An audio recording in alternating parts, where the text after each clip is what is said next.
परम पूज्याचे श्री आदि सागर जी महाराज की जय। परम पूज्याचे श्री महावी कीर्ति महाराज की जय। परम पूज्याचे श्री विमल सागर महाराज की जय। परम पूज्याचे श्री तपस्वी सम्राट सन्मति सागर जी महाराज की जय। अहिंसा में ईश्वर धर्म की जय। निर्वाणी माता की जय।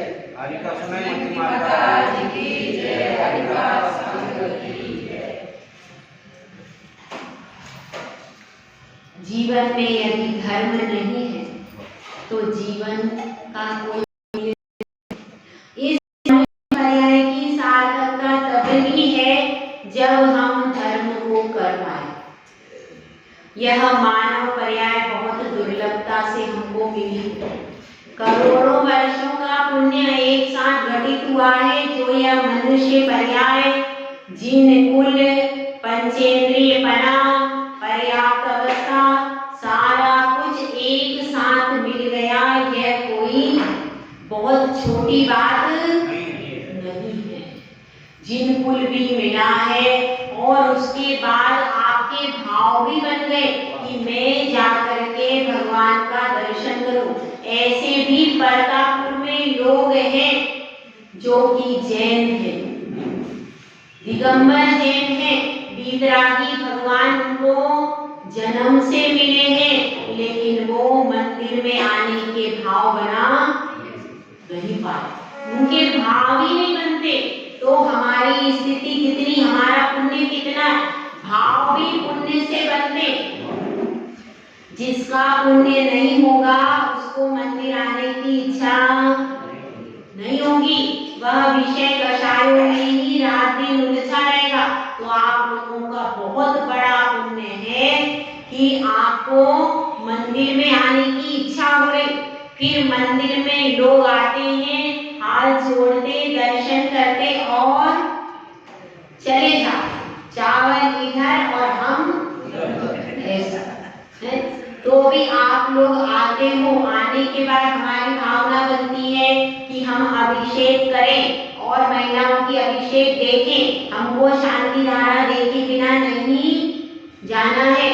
जब शांति धारा नहीं देखते तब तक हमको लगता है कि कुछ अधूरा नहीं हो गया। तो शांति धारा देखने की इच्छा और शांति धारा करने की इच्छा ये भी दुर्लभ है। उसके बाद शांति धारा भी देखी, उसके बाद हमको पूजा करना है, परिक्रमा लगाना है, ये भाव और भी दुर्लभ। और उसके बाद पूजा भी कर ली, परिक्रमा भी कर ली, फिर हम जिनवाणी का उपदेश सुने, यह भाव उससे भी ज्यादा दुर्लभ। सब चीजें दुर्लभ से दुर्लभ है।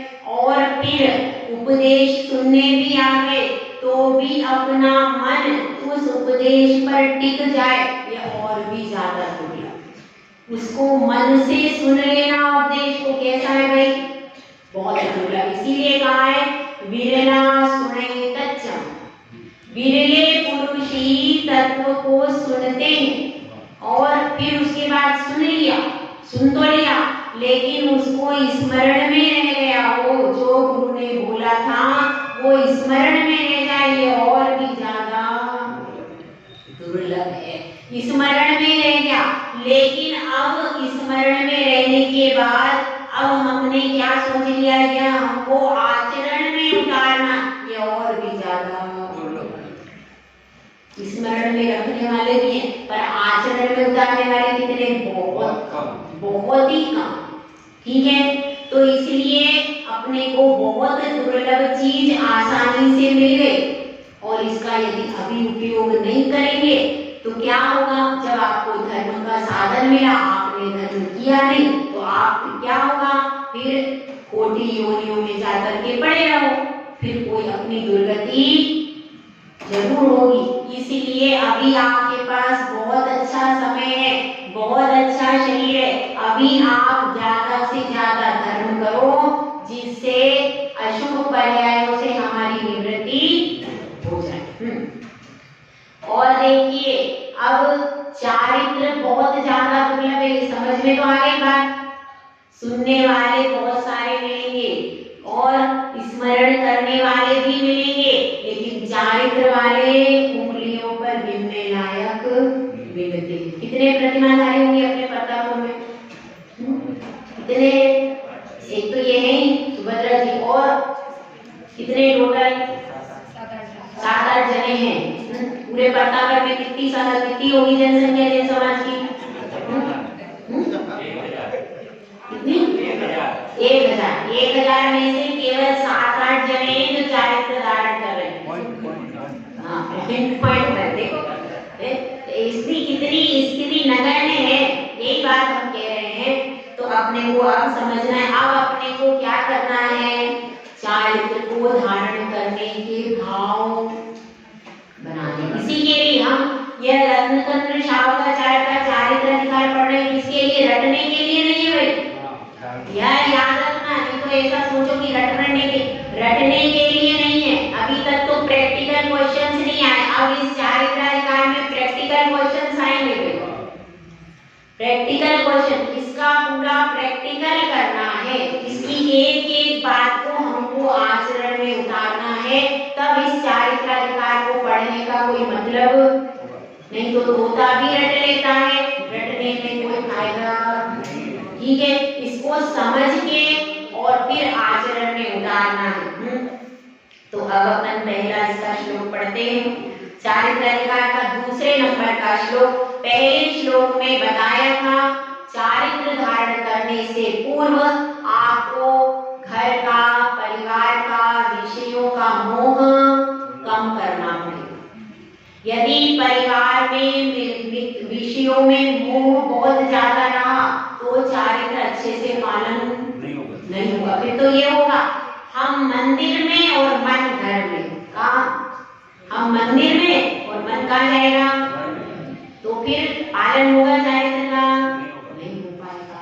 इसलिए पहले अपने मोह को घर से निकालकर पंच परमेश्वरी के चरणों में रख दो, ये बात बताएंगे। अब क्या कह रहे हैं? अब इस बात को कह रहे हैं, इस बात को अपन समझने के लिए आगे का श्लोक पढ़ते हैं। राग द्वेष निवर्ते,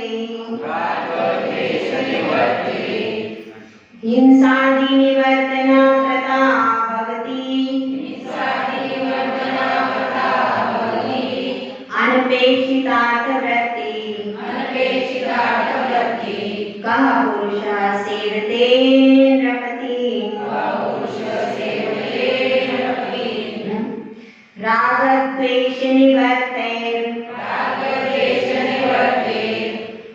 हिंसादि निवर्तना कृता भवति,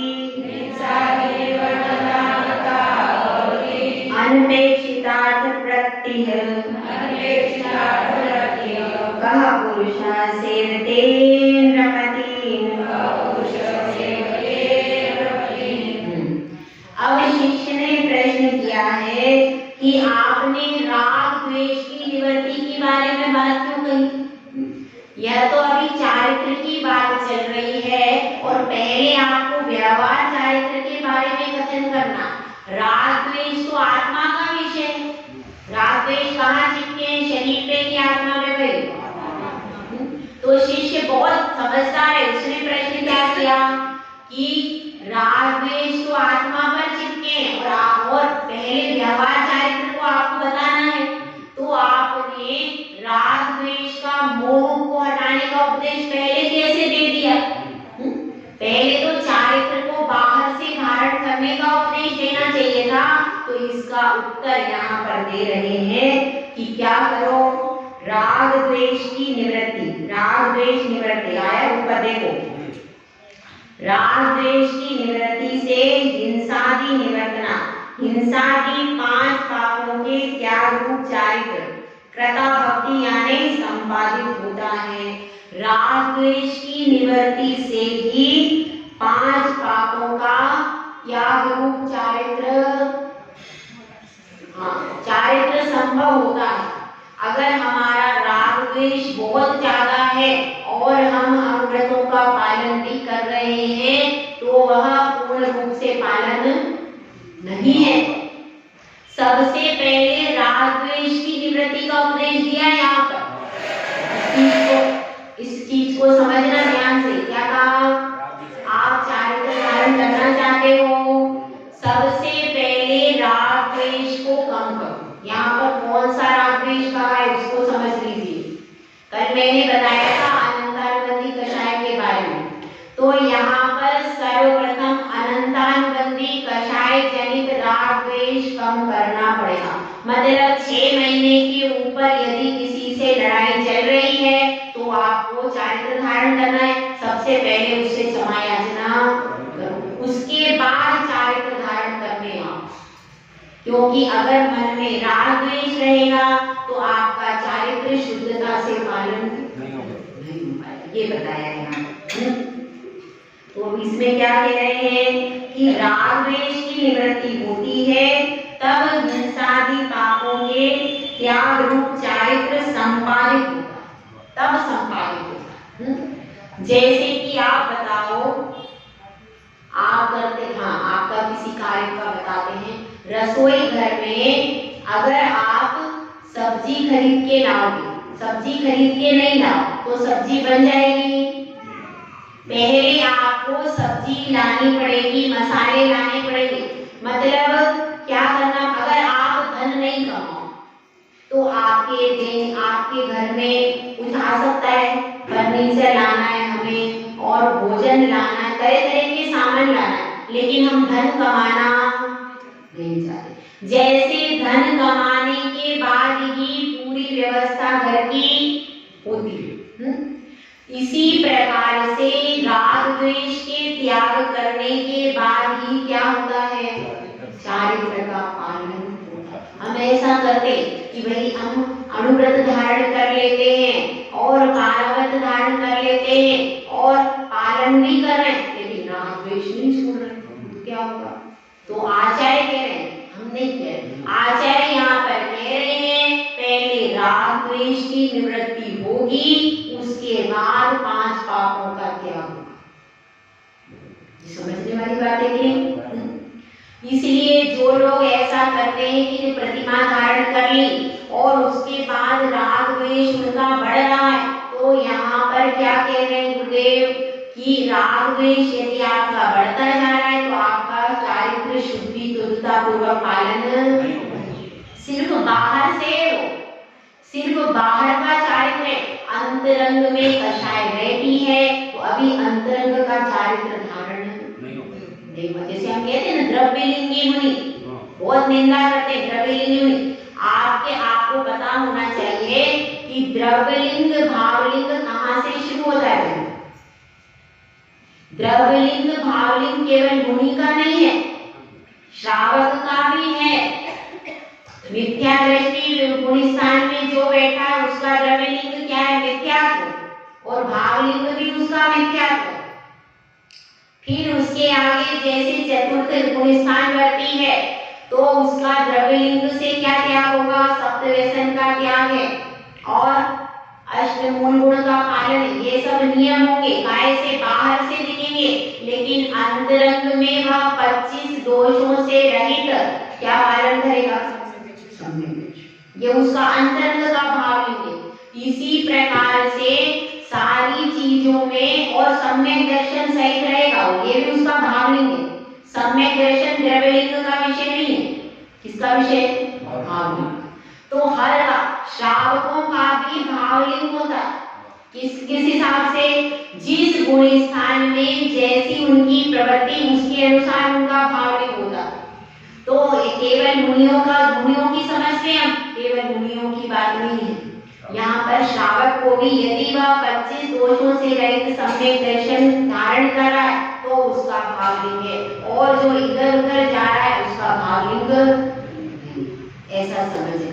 इसी प्रकार से आपने 5वें गुण स्थान में कदम कब रखोगे, जब आपकी मिथ्यात्व अनंतानुबंधी 4 कषाय और अप्रत्याख्यान कषाय कितने हुए वे, ये सब कषाय जब आपकी उपशमित है, इनका क्षयोपशमित, तब जाकर के कहीं आपका 5वां गुण स्थान बढ़ेगा। यदि इन दोनों कषायों का सद्भाव है, मतलब कौन कौन सी कषाय, एक 6 महीने के ऊपर वाली, दूसरी 1.5 महीने के ऊपर। यदि आपकी कषाय 1.5 महीने के ऊपर भी जा रही है तो आपका अभी चारित्र, इसीलिए यहाँ पर सैद्धांतिक रूप से आचार्य ऋषि ने कहा है। इसीलिए आपको सबसे पहले कषाय को छोड़ना पड़ेगा। कषाय के सद्भाव में चारित्र नहीं होगा।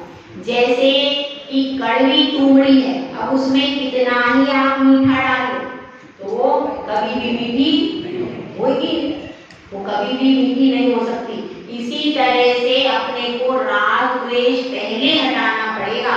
सबसे प्रथम राग द्वेष हटाना है, उसके बाद फिर आपका चारित्र प्रारंभ होगा। यहाँ पर सबसे पहले आचार्य ऋषि ने यही बताया है कि क्या मेन चीज है, राग द्वेष को दूर करना, कषाय को दूर करना, यही मुख्य चीज है। यदि हम बाहर का बहुत सारा पूजा कर रहे हैं, बहुत सारे उपवास कर रहे हैं, लेकिन कषाय और भी ज्यादा कर रहे हैं, तो वह चारित्र निष्फल है। ठीक है, समझ में आएगा? हाँ, देश तो दिखता है लेकिन राग नहीं दिखता। राग भी दिखता है, क्यों नहीं दिखता? एक माता है, अपने बच्चे को लेके बैठी रहती है, पति पत्नी प्रेम से रहते हैं, दिखता है, घर में दिखता है राग, क्यों नहीं दिखेगा? राग भी दिखता है। अब बच्चा लेके माता नहीं बैठती, आपको नहीं दिख रहा, वो देखो सामने बच्चा लेके जा रहा है, ये सब राग नहीं है। राग तो स्पष्ट दिखता है कि नहीं? अब किसी का किसी सहेली से प्रेम है, तो वो सहेली से प्रेम होता है तो उसके साथ ही बैठती है, उसके साथ ही उठती है, होता है वात्सल्य नहीं, राग है आपस में। अब देखो पति पत्नी का क्या है, वात्सल्य की राग है, आगे रागी मानना पड़ेगा आपको। उसके बाद माता का अपने बच्चे से क्या है, रागी है, रागी कहेंगे उसको। भाई का बहन के प्रति क्या है, राग है। संसार की प्रलोभनों की इच्छा है, अगर मैं राखी बांधती हूँ तो मुझे इतना पैकेट राग है, ये निस्वार्थ भाव थोड़ी।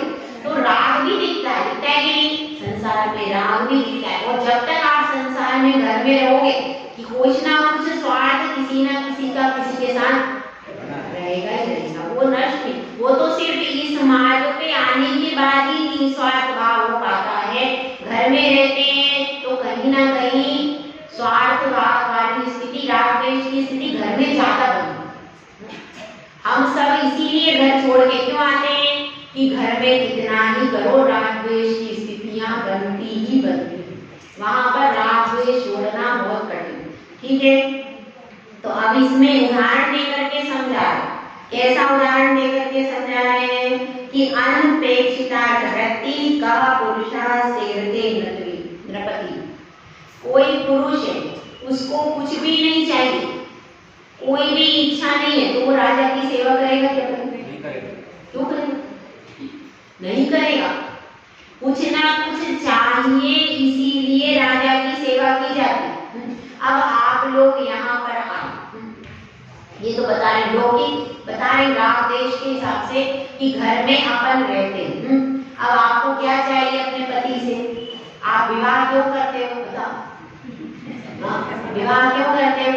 इसलिए करते हो, पहले तो एक सामाजिक व्यवस्था, दूसरे आप विवाह करते हो तो आप अपने पति से अपेक्षा क्या रखते हो? ये इनके पास पर्याप्त धन संपत्ति होनी चाहिए, पहली अपेक्षा। क्योंकि यदि इनके पास धन ही नहीं होगा तो मुझे क्या खिलाएंगे?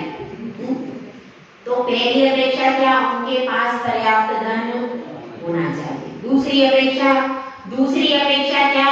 कि मेरे साथ प्रेम का व्यवहार करें, ये दूसरी अपेक्षा है कि नहीं? मुझे डांटे नहीं, मुझे मारे नहीं, मुझे ज्यादा परेशान नहीं, ये सब किसकी अपेक्षा? हमारी अपेक्षा है कि नहीं? और मेरी जो वस्त्राभूषण की इच्छा है, अच्छे अच्छे भोजन की इच्छा है, उस सब की पूर्ति करते हैं। और दूसरी चीज और तीसरी चीज और सुन लो, जो मैं कहूँ वो मान ले, ये तीसरी अपेक्षा है। मैं अगर कहूँ कि ये ऐसा तो वैसा ना कहीं, ऐसा ही, ऐसी भी अपेक्षा हो। तो ये सब किसकी अपेक्षा है? यह सब। और जिस स्त्री को पति से ये सब नहीं चाहिए वो विवाह करेगी? क्यों करेगी? तो मुझे कुछ चाहिए ही नहीं तो मैं क्या करूँगी विवाह करके? हाँ, और क्या अपेक्षा होती? संतान की भी अपेक्षा अपेक्षा होती कि मुझे योग्य संतान मिले, यह भी अपेक्षा होती। तो जिसको इन सब अपेक्षाओं से प्रयोजन नहीं, वो स्त्री विवाह करेगी नहीं करेगी, क्योंकि उसको ऐसा सब चाहिए ही नहीं। जिन्होंने संसार के स्वरूप को जान लिया, वह स्त्री फिर विवाह नहीं करेगी। पुत्र से आपको अपेक्षा रहती है, ये पुत्र बड़ा होगा और फिर क्या होगा, फिर मेरा सहारा बनेगा। अब बहू आएगी, बहू को रोटी बना के मैं खिलाऊंगी, उसके पोती को मैं गोद में खिलाऊंगी। अब उल्टा सिस्टम है, बहू आए, अब वो तो सिर्फ पढ़ लिख करके आई, अब उसको रोटी बना करके आप खिलाओ, उसकी सेवा भी करो और फिर उसकी संतान को भी आप पालो। आपका काम बढ़ जाता है। आप बहू नहीं लाते, बेटी घर में लाते हो, फिर उसकी सेवा भी करनी है, उसका भोजन भी बनाना है, उसके बच्चे भी पालना है, वो सब आपको काम बढ़ रहा है, आपका काम बढ़ता है। ठीक है, तो ऐसी व्यवस्था आजकल हो गई। तो अपने को क्या समझना है कि जिस व्यक्ति की जिससे अपेक्षा नहीं होती, उसको उसके साथ में वह संबंध बनाता नहीं। स्पष्ट। अगर आप बीमार नहीं हो, आपको कोई रोग नहीं हुआ, तो आप दवाखाने में जाओगे नहीं? जाओगे। क्यों जाओगे? अगर आपका किसी से केस उलझा नहीं है, तो आप वकील कोर्ट में जाओगे नहीं? जाओगे। जिसका जिससे प्रयोजन नहीं है, वह उसके पास में जाता नहीं। इसी तरह से जिसके राग और द्वेष का सद्भाव नहीं, तो उसका क्या, राग द्वेष जिसका कम हो गया है, उसके हिंसादि 5 पापों में प्रवृत्ति भी नहीं होगी, कम होगी। जितनी एक जो व्यक्ति जिसका राग द्वेष बहुत ज्यादा है और एक व्यक्ति ऐसा है जिसका राग द्वेष बहुत कम है, दो प्रकार के व्यक्ति हो गए। ठीक है, वो एक व्यक्ति का क्या है, राग द्वेष बहुत ज्यादा है और एक व्यक्ति का राग द्वेष कम है। तो जिसका राग द्वेष ज्यादा है वह पाप ज्यादा करेगा और जिसका राग द्वेष कम है वो पाप कम करेगा। उसकी इच्छा क्या होगी कि मैं जीवों की रक्षा, लेकिन जो राग द्वेष में ही जी रहा है वह जीवों की रक्षा का विकल्प नहीं करे। इस चीज को समझना। इसी बात को आचार्य श्री ने इस श्लोक में समझाया है कि राग द्वेष को कम करो। राग द्वेष को यदि आप कम नहीं कर पाए, बाहर से यदि आपने बाना धारण कर लिया तो कुछ भी फर्क नहीं होगा। इसीलिए 4 पंक्तियां कही गई। श्वेत चमकते बाने हो पर मन भी धवल बनाना होगा। क्या करना होगा? बाहर का बाना आपका श्वेत है, चमक रहा है, लेकिन अगर मन आपका काला है तो क्या होगा? तो श्वेत बाने का कोई अर्थ इस चीज को समझना है। सबसे पहले हमको राग द्वेष छोड़ना। कौन सा? अनंतानुबंधी जनित और अप्रत्याख्यान जनित, 2 प्रकार का राग द्वेष को छोड़ना ही है। उसके अलावा भी अपने परिणामों को जितना शांत रखेंगे, चारित्र पालन करने में उतना ही आनंद आएगा। ठीक है, इसी बात को आगे कह रहे हैं। देखिए अब शिष्य क्या प्रश्न कर रहा है, इसको अपन सुनते हैं। अब शिष्य की समझ में आ गया। क्या समझ में आया? कि राग द्वेष करने में अपना फायदा। आपको समझ में आया क्या? सबको समझ में आया? सब समझदार है, प्रताप के लोग सब समझ गए कि राग द्वेष नहीं करना चाहिए। सारे शास्त्रों को आप पढ़ लो, सारे शास्त्रों में एक ही बात आएगी, राग द्वेष नहीं करना। तो यहाँ पर और अब शिष्य ने समझ लिया। अब शिष्य कह रहा है कि ठीक है गुरुदेव, मेरी समझ में आ गया कि राग द्वेष नहीं करना चाहिए यदि चारित्र धारण करना हो। तो अब मुझे यह बताओ, अब 5 पाप होते हैं। कौन कौन से होते हैं भाई?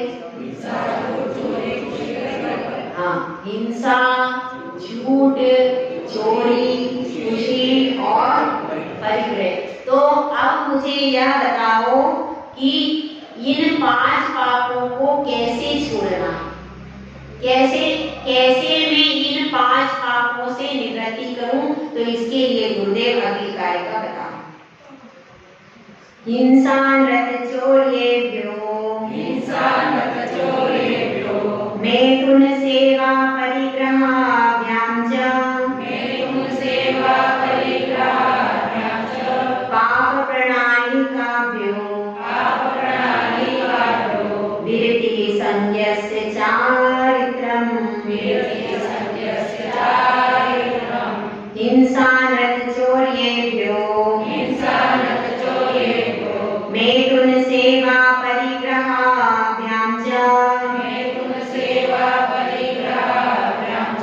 पाप प्रणालिकाभ्यो विरति संज्ञस्य चारित्रम्। क्या कह रहे हैं इसको समझ लेते हैं। पहला कौन सा पाप है? हिंसा। हिंसा क्या है? पाप है। उसकी पूरी परिभाषा आगे आएगी, बहुत अच्छे से आचेशी एक एक पाप की परिभाषा और उस पाप से कैसे निवृत्त होते हैं इसको समझाएंगे। अभी अपन केवल नाम से समझ लें। पहला पाप कौन सा है? हिंसा। दूसरा अनृत। देखो उसमें श्लोक में देखिए, हिंसा के बाद लिखा है नृत, तो इसमें दीर्घ संधि हुई है, तो हिंसा प्लस अनृत। अनृत का अर्थ क्या है? झूठ बोलना, झूठ बोलना। उसके बाद चोर्ये, चोर्येभ्य मतलब चोरी करना। तीसरा है मैथुन, और उसके बाद उसका क्या है? अब्रह्म, अब्रह्म। उसके बाद कुशील भी आता है इसका शब्द, कुशील, और कुशील सेवा, और परिग्रहाभाव। परिग्रहाभाव में परिग्रह, ठीक है। 5 पाप कौन कौन से हो गए? हिंसा, झूठ, चोरी, कुशील और परिग्रह। ये क्या है? नीचे लिखा है पाप प्रणालिकाभ्यो। पाप का अर्थ पाप की प्रणालिका यानी नाली। नाली होती है, कहाँ पर होती है? सड़क के दोनों किनारों पर। तो ऐसे जैसे वो सड़क के दोनों किनारों पर नाली होती है, ऐसे ही हमारी आत्मा में नाली है। कौन सी? पापों की। वो हमको दिख रही है, वो बाहर सड़क की जो नाली है वो तो दिख रही है, लेकिन हमारी आत्मा में 5 पापों की नाली बह रही, वो दिखती नहीं है। यहाँ पर वही बात चल रही है। तो उन पापों की नालियों से बचना है, उनसे विरत होना। उसको क्या कहते हैं? विरति यानी अलग होना। संज्ञा से, उस संज्ञा का नाम क्या है? चारित्र। उसको चारित्र कहते हैं, ठीक है। तो अब एक छोटी सी कहानी के माध्यम से अपन आगे बढ़ेंगे। चारित्र कैसा होता है? तो अब देखिए, एक राजा था, उसके दरबार में एक मंत्री था। राजा और मंत्री में विवाद हो गया।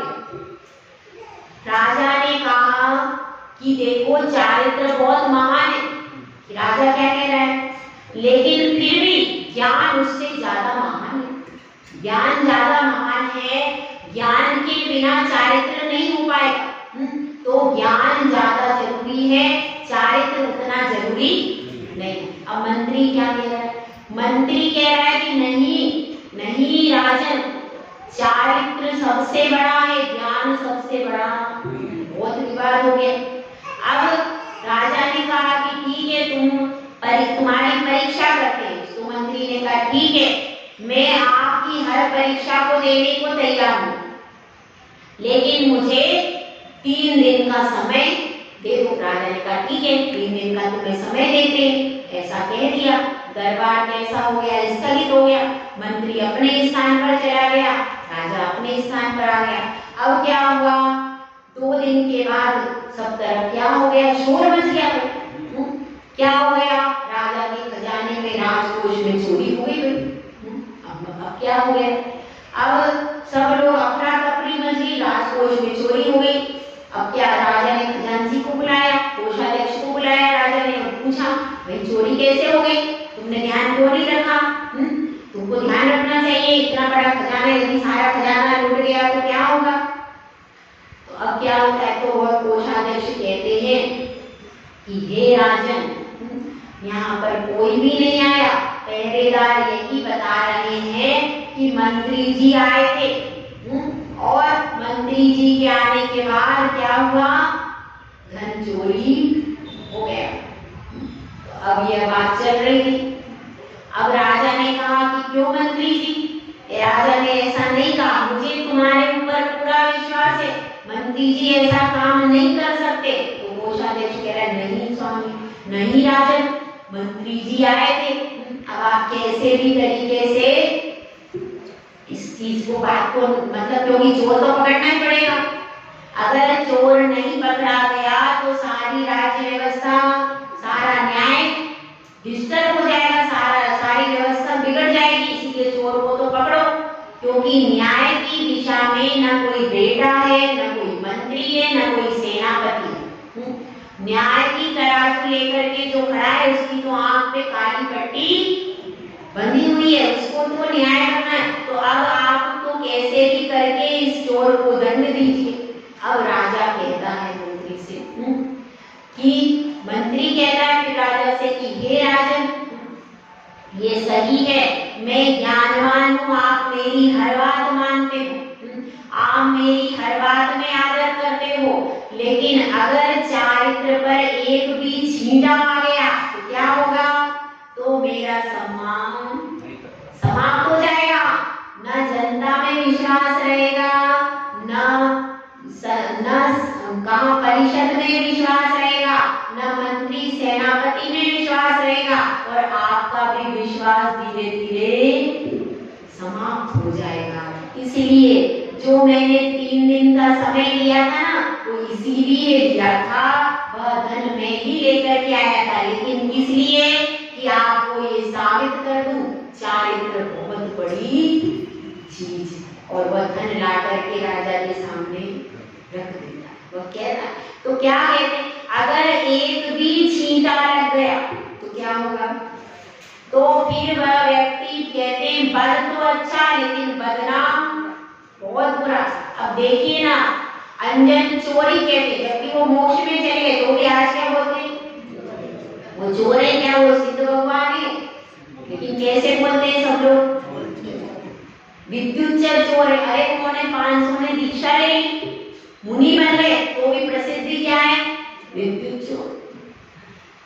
जिस चीज की एक बार प्रसिद्धि हो जाती है तो वह, देखो कितने साल हुए अंजन चोर को मोक्ष गए, बहुत साल हुए, तो भी वो चतुर्थ काल में गए। अभी कौन सा चल रहा है, इतने साल व्यतीत हुए, तो भी आज भी वो प्रसिद्धि, वो एक बार कलंक लग जाता है तो धोना बहुत कठिन हो जाता है, उसको धोना बहुत कठिन है। इसलिए कह रहे हैं क्या, चारित्र बहुत महत्वपूर्ण है।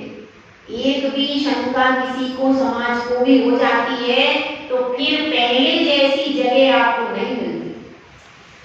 थोड़ी सी भी चारित्र के मामले में शंका हो जाए, अगर 4 महिलाएं बैठी हैं यहाँ और एक महिला पर शक हो कि यह चोरी कर लेती है तो क्या होगा, तीनों की दृष्टि उसके प्रति बदल जाएगी। भले वो महिला कितनी ही सुंदर हो, कितनी ही अच्छी हो, कितना ही मीठा बोलती हो, लेकिन एक बार पता चले कि ये धीरे से सीधे पार, तो क्या होगा? तो आपको बहुत संभल के रहोगे, उससे सावधान रहोगे, अपना बैग बचा बचा करके रखोगे कि ये कहीं क्या होगा, उसकी जो इमेज, भले वो कुछ नहीं करती, लेकिन एक बार कहीं से किसी ने कह भी दिया, झूठा ही कह दिया, तो क्या होगा, झूठा भी प्रचार अगर गलत हो गया तो व्यक्ति कैसा हो जाता है, तो वह व्यक्ति उन सबकी नजरों में गिर जाता है। झूठा प्रचार तो सच्चा हो तब तो फिर कोई बात ही नहीं है। तो इसलिए क्या करना है, इसलिए हमको बहुत संभल संभल करके अपने जीवन को चलाना है। चारित्र बहुत महत्वपूर्ण है कि नहीं? केवल एक ऐसा पाप है जिसको करने पर प्रशंसा होती, कौन सा है? परिग्रह।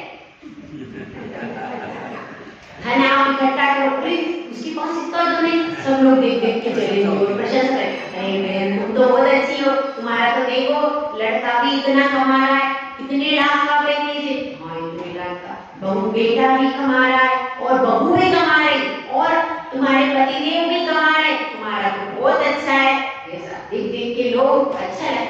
प्रशंसा होती, किसकी? परिग्रह की प्रशंसा की जाती है। लेकिन वास्तव में, हाँ सही बात है, तो लेकिन वास्तव में वह भी पाप है, पुण्य। लेकिन हम परिग्रह को, पूरे संसार में सब लोग परिग्रह को पुण्य मानते हैं। अपने यहाँ तो पाप माने, और कहीं भी पाप नहीं मानते। धन का अर्जन करना, धन का रक्षण करना, यह सब क्या है?